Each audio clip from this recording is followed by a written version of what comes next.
ಇವ್ರಿಗೆ ಮಾತಾಡಕ್ ಬರಲ್ಲ, ಆಮೇಲೆ ಕಿವಿ ಕೇಳಿಸಲ್ಲ. Okay, is diamond of. ನಾನಿರೋದು ಇವತ್ತು ಚರ್ಚ್ ಸ್ಟ್ರೀಟ್ ಅಲ್ಲಿ ನೋಡಿ. ಅಕಸ್ಮಾತ್ ನೀವು ಈ ಕಡೆ ಬಂದ್ರೆ ನಿಮ್ಗೆ ಫೋಟೋಸ್ ಬೇಕಂದ್ರೆ ಅಣ್ಣ ಮಾಡ್ತಾರೆ. ಅಣ್ಣನ ಹೆಸರು ಬಂದು ಅಮ್ಮನ್ ಅನ್ಬಿಟ್ಟು ನಾನು ಆಕ್ಚುಲಿ ಅಕೌಂಟ್ ನ ಟ್ಯಾಗ್ ಮಾಡ್ತೀನಿ. So hill charge only 30 rupees. ನಾನು ಸುಮಾರು ರೀಲ್ಸ್ ನೋಡಿದ್ದೀನಿ, ವೈರಲ್ ಹೋಗಿರೋದು. 30 rupees ಒಂದು ಪಿಕ್ಚರ್ಸ್ಗೆ. ವಿಡಿಯೋ ಬೇಕಂದ್ರೆ 50 rupees ಚಾರ್ಜ್ ಮಾಡೋದು. ಅಕಸ್ಮಾತ್ in case you come to the church street right metro station ಇಂದ ಸ್ವಲ್ಪ ವಾಕ್ ಮಾಡಿ, ನೀವು ನೋಡ್ತೀರಾ ಅಮ್ಮನ್ ಅನ್ಬಿಟ್ಟು ಅಕೌಂಟ್ ನ ಟ್ಯಾಗ್ ಮಾಡ್ತೀನಿ. ಪ್ಲೀಸ್ ಪ್ಲೀಸ್ ಪ್ಲೀಸ್ ಸಪೋರ್ಟ್ ಮಾಡಿ. ಏನಕ್ಕಂದ್ರೆ ಇವ್ರಿಗೆ ಮಾತಾಡಕ್ ಬರಲ್ಲ, ಆಮೇಲೆ ಕಿವಿ ಕೇಳಿಸಲ್ಲ. Okay, is diamond of account.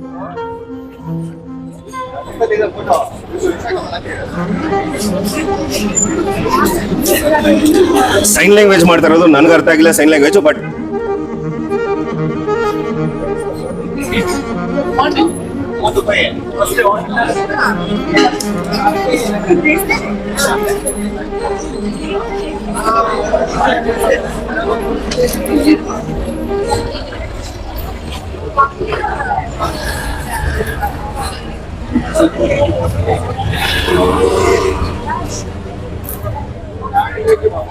Thank you so much brother. Please support ಮಾಡಿ, ಇದು ಆದಷ್ಟು ಜನಕ್ಕೆ ಶೇರ್ ಮಾಡಿ. ನೋಡಿ.